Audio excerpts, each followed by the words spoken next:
Well, greetings, everybody. Welcome to the Daily Huddle Thursday Spiritual Matters. I'm your host, Dr. Monikah Ogando. We're talking about why did X happen to me today? What does that mean?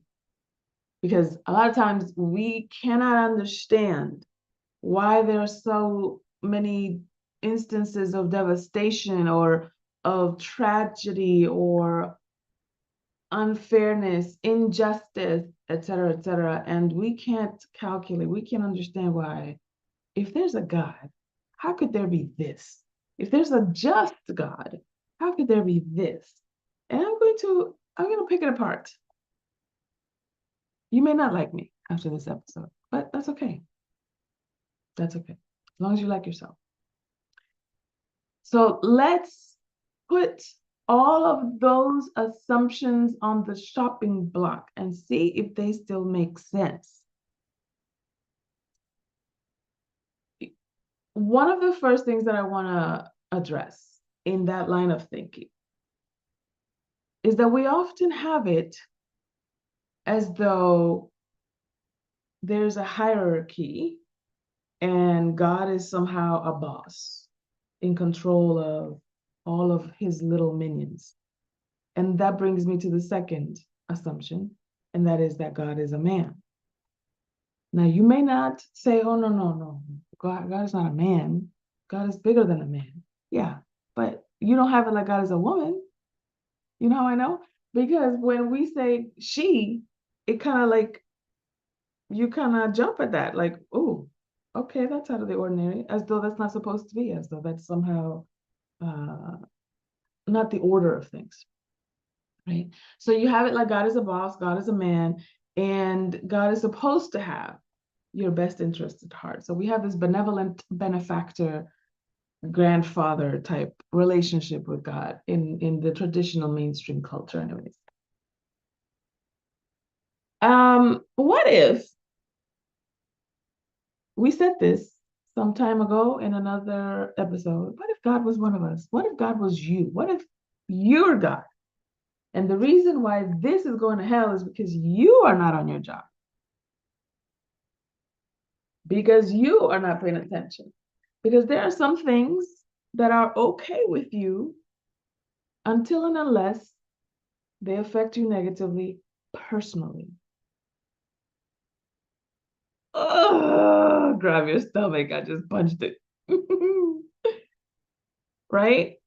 If we start examining the ways in which you abscond your own responsibility and creatorship, not just in general, not just over the planet, but sometimes even in your own lives. Sometimes you make somebody else responsible for your own feelings, and they're your feelings. Who's here with me? I mean, if you can't say amen, say ouch. Put one or the other in the chat. Either amen or ouch, depending on how you're feeling about what I'm talking about. There are certain things that leave us heartbroken, and they may be very natural. They may be very, they happen to everybody. My father died many years ago. Jill's grandmother died not too long ago. And there's things that's like, okay, yes, I know it happens, but it's still heartbreaking. Why do we have to deal with this? Can't we skip this part? Have you ever had those thoughts? Maybe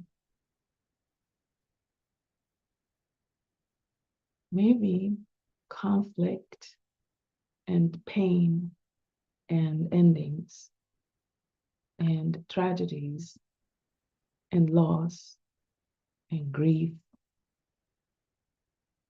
are all part of the human experience,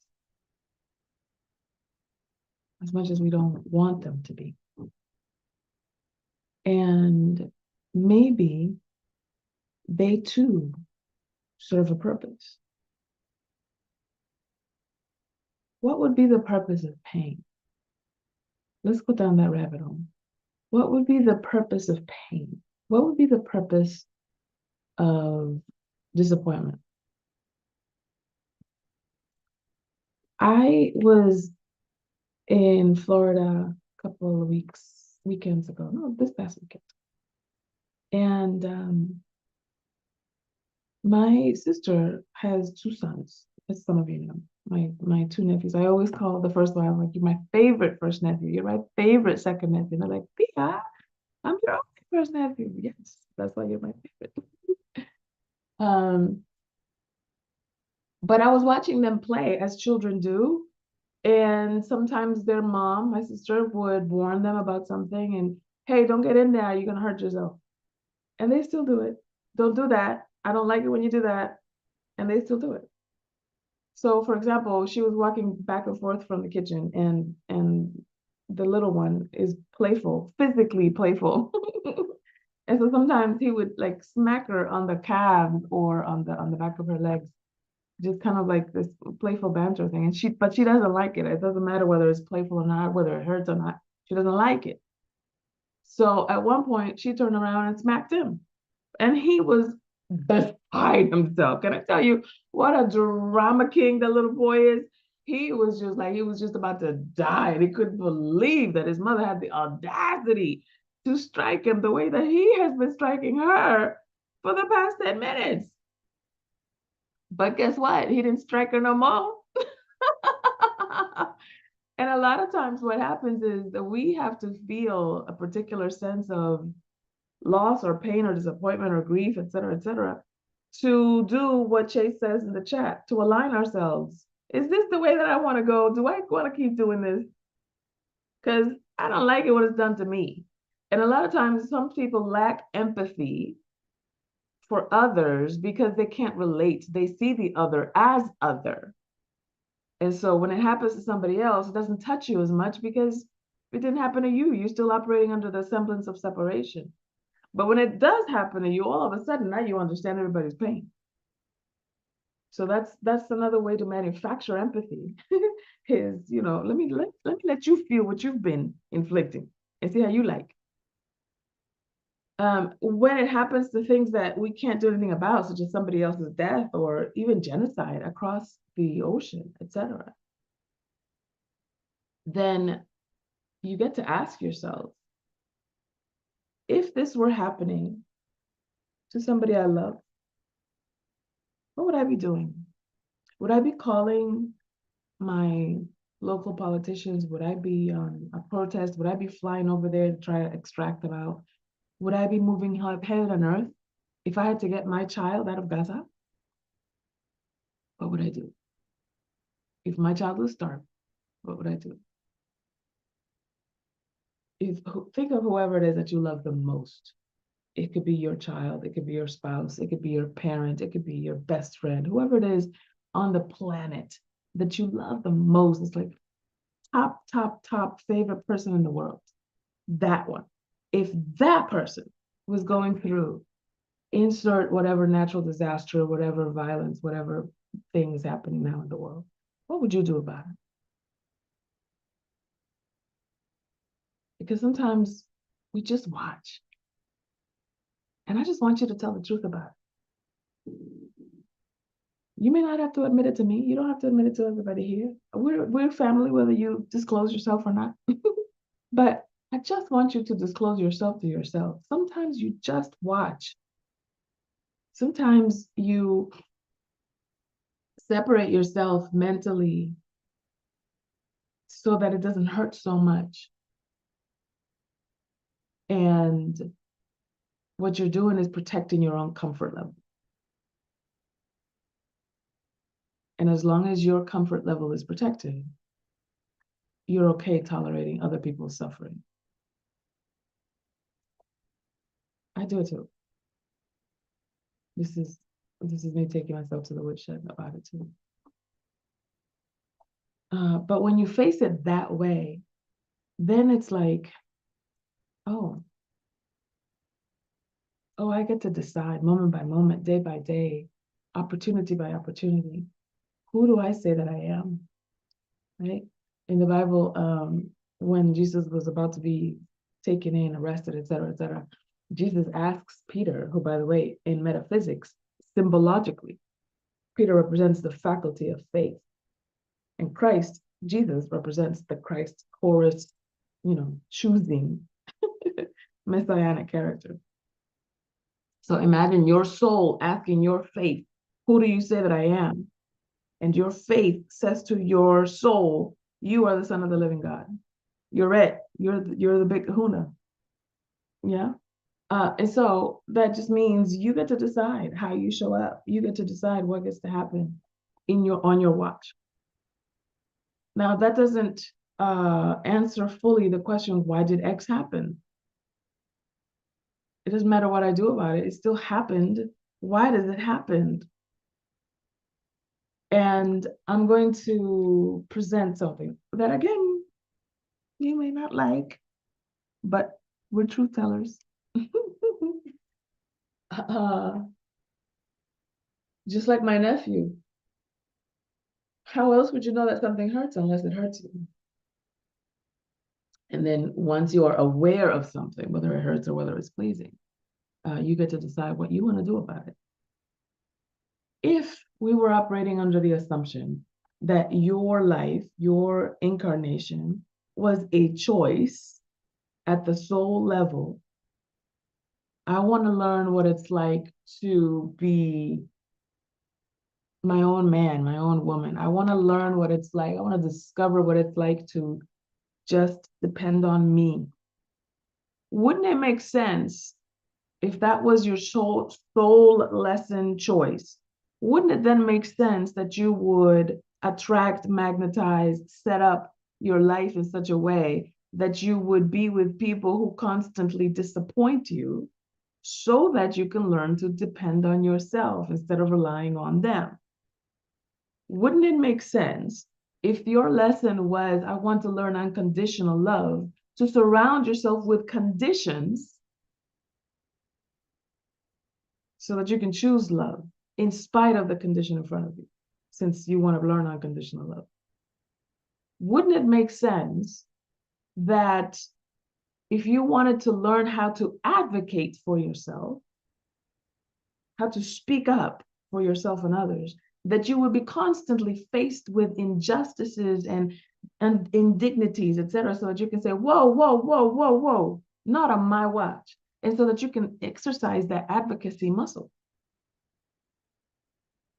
If that's what your soul said they wanted to do here, now, in this incarnation, for such a time as this, as they say with Esther. So then you can get curious. Then you can say, wait,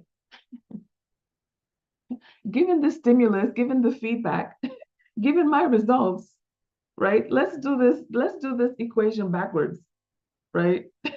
If 2 + 2 is 4, right? Let's do this equation backwards.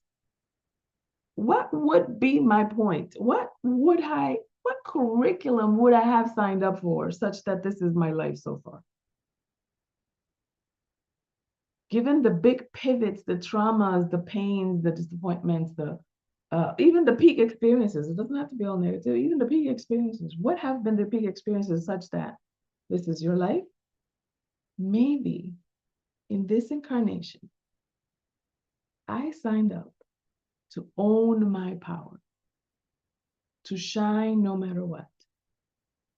And in order to be trusting in my own power and my own shine without taking away from anybody else, but just like own it, step into it, I would have to attract, magnetize, put myself in the way of people who penalize me for my power, who make fun of it, minimize it, doubt it, challenge it, so that I can say, no, this is where I'm standing.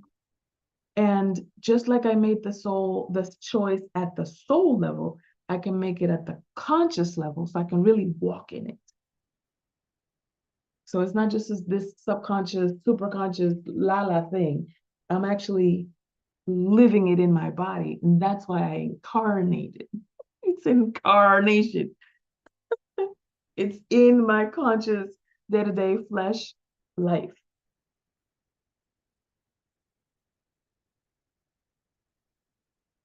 If we give credence to that theory, perhaps we could be more patient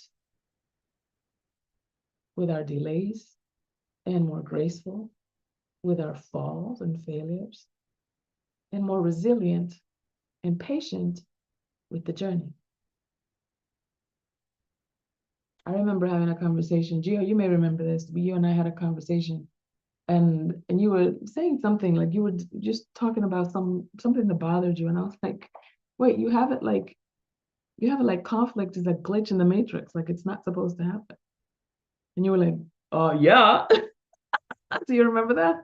I was like, wait, it's baked into it? This is in the design?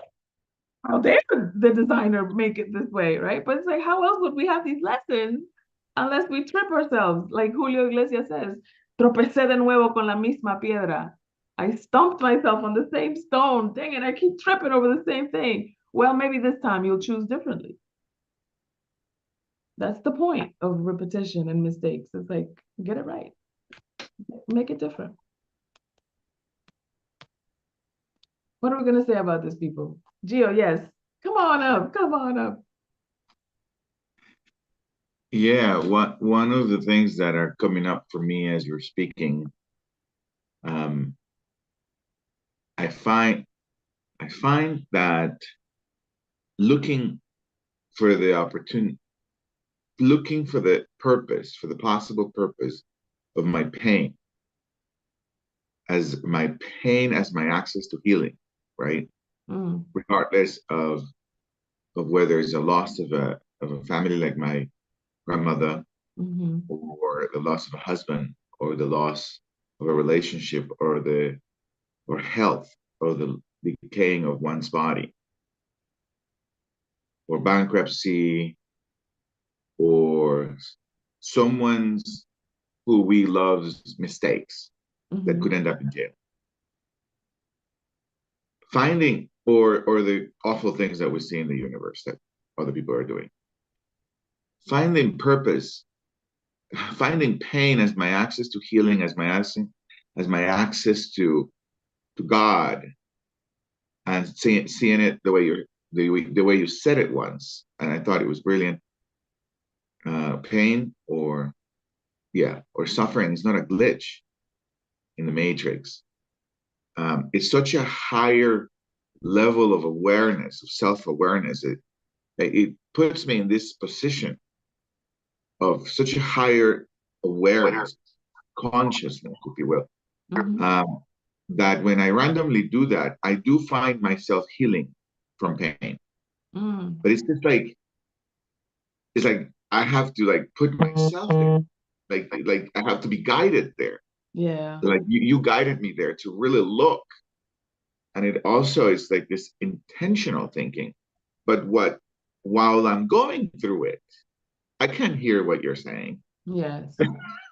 Yes. Like, no, this is real. What are you talking about? Yes. Oh my gosh, yes, you're so right. Yeah. Somebody's buzzing. Yeah, so the going through it, I think that's why when we're going through something, it helps so much to be surrounded by people who can support us and who can be a witness to it, right? Because kind of like when we do our workouts, with our personal trainer, for example, or in a class, or like when you go to the gym and there's like mirrors all around you, when you're just doing it in your own head, this just sucks. And why you don't even know if you're doing it right. Is this the proper form? Am I squatting right, etc.? But when you have mirrors, when you have a trainer, when you're doing it in front of other people and they can witness you, they can say, keep going, you're doing it right, move this way, da da da da. And then it doesn't feel so painful. Then it doesn't feel like such a suffering thing. And I think that's the aspect of pain, but most certainly of sharing pain, that or letting yourself be witnessed in pain, that that creates that mastery. That's the part that I think we miss. If you notice, in this culture, when we're in pain, we isolate, we go hide, we're like, we're going to do it by ourselves.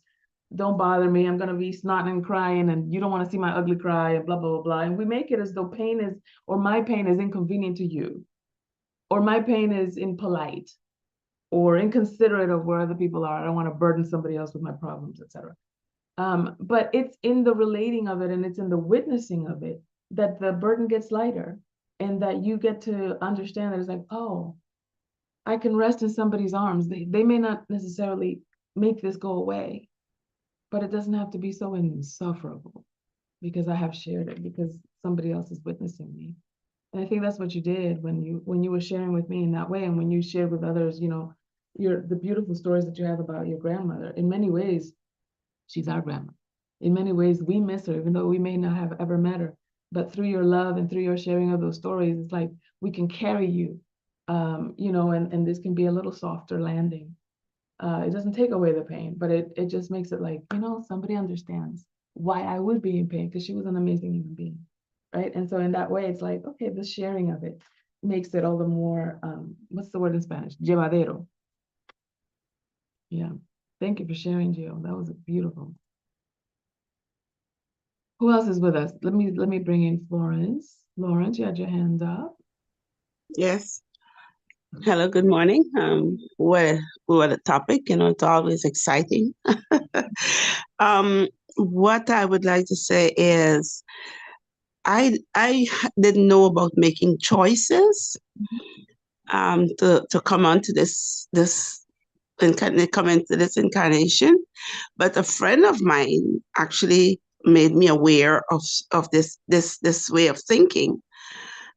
And she said, "Oh God, Florence, and what a contract you made when you came. Like it seems as though you really chose a rough path."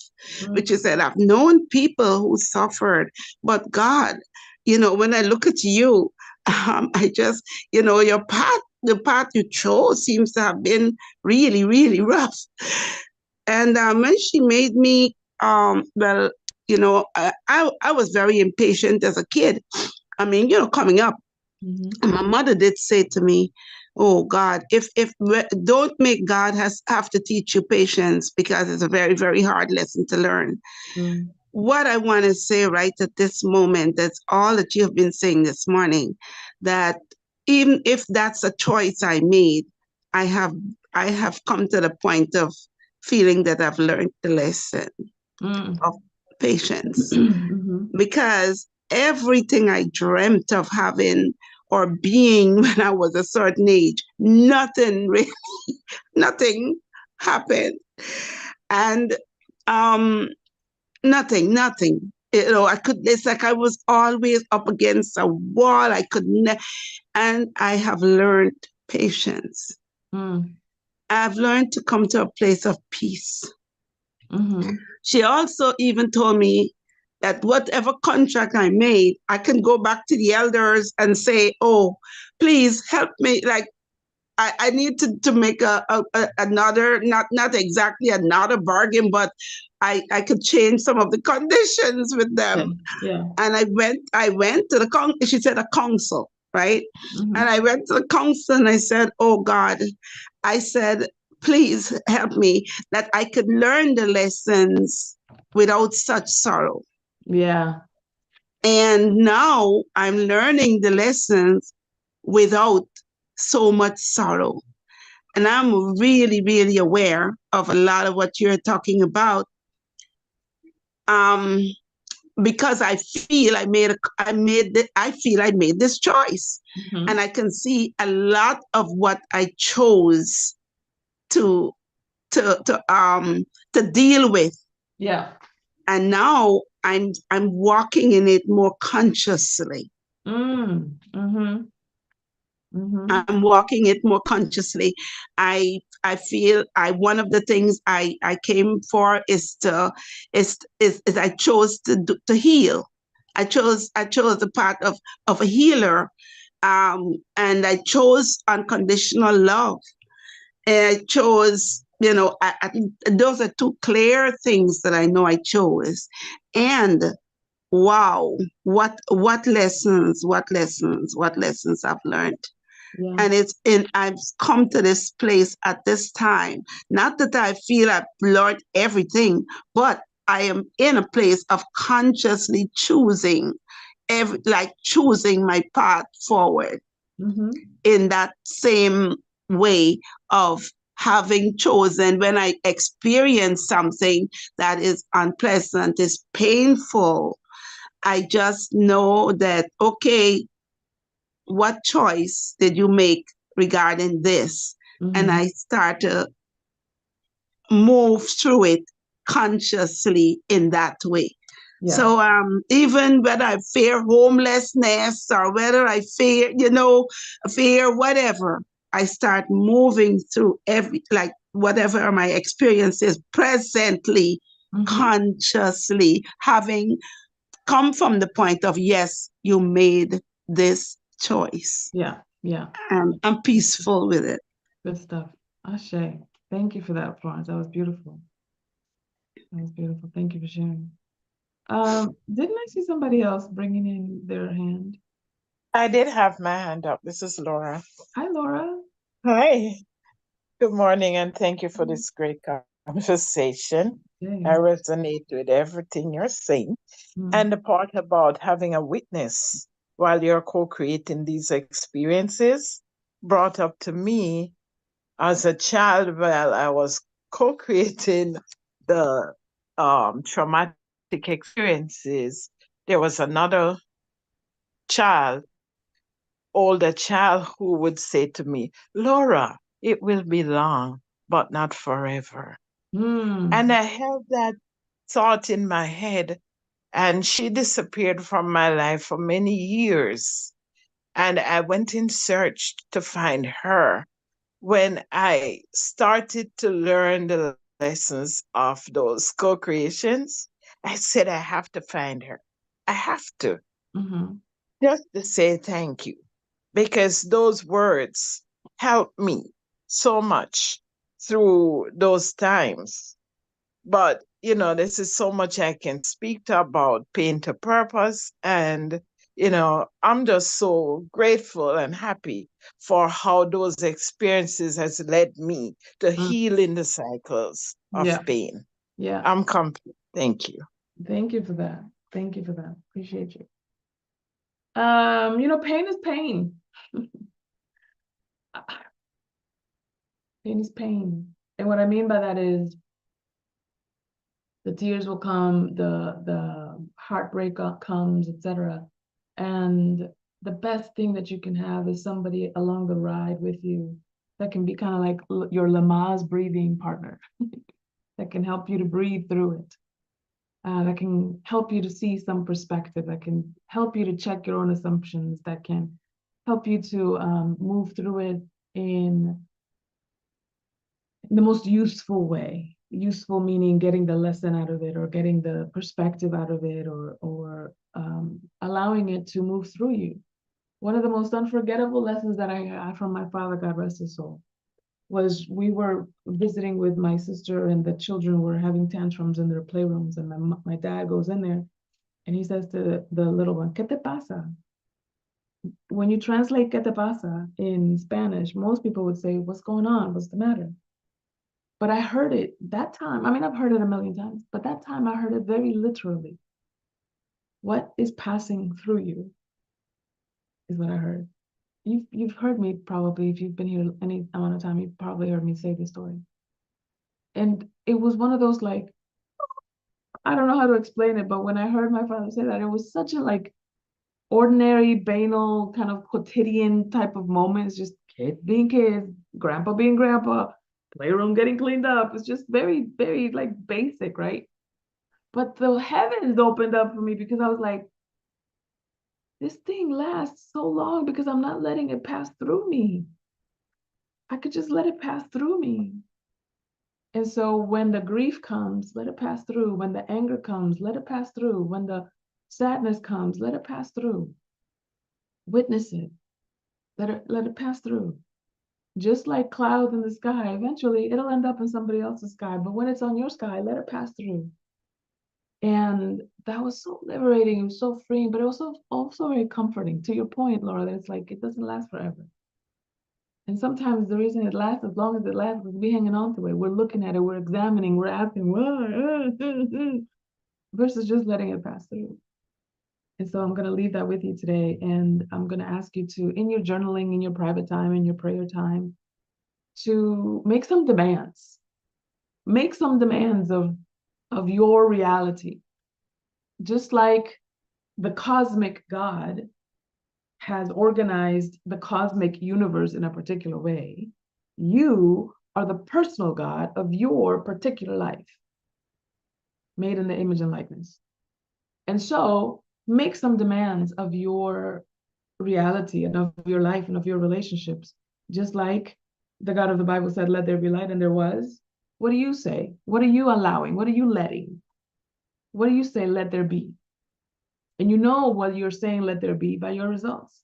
Check yourself. What are you letting there be?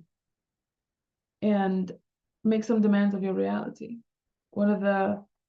Yes, Laura, my word is my wand. And so one of the deals that I have, me being the personal God of my life with the cosmic God of the universe, is, you know what? My lessons from now on are going to come easy and quick and safe and gentle. Okay? We're over with the 2x4 lessons. I'm not getting no more concussions. I did that already. All right? It's going to be easy, safe, quick, and gentle. And then sometimes I add, and sometimes I interchange safe with obvious. It's like, help me get it. You know, sometimes I'm obtuse. Sometimes I'm in denial. Sometimes I'm pretending, and I'm like, see, it's okay. Let it be very, very obvious that I can't even miss it. Okay? And then what happens is, okay, great. That's what I'm demanding of my reality. What are you going to do? Well, I'm going to be curious. I'm going to be expectant. I'm going to be anticipating the next best thing. Show me how good it can get, universe. Show me how good it can get, God. And so I give that to you because in your private time, in your prayer time, you may need to make some demands of your reality so that it comes in a particular way so that you can do something with it quickly instead of just going through some circles and wondering why you're still in the same spot. I love you. We love you. Thank you for being part of the Daily Huddle. As always, remember to laugh generously, love, give of your time, your energy, your attention, move your body. Twerking is a Kundalini raising spiritual practice. Don't sleep on it. Eat more plant-based, stress less, get yourself at least 7 hours of sleep. And of course, check your assumptions. Audit yourself. Check yourself before you wreck yourself. And we love you. See you next time. Thank you so much. Thank you. Have a great day. Thank you.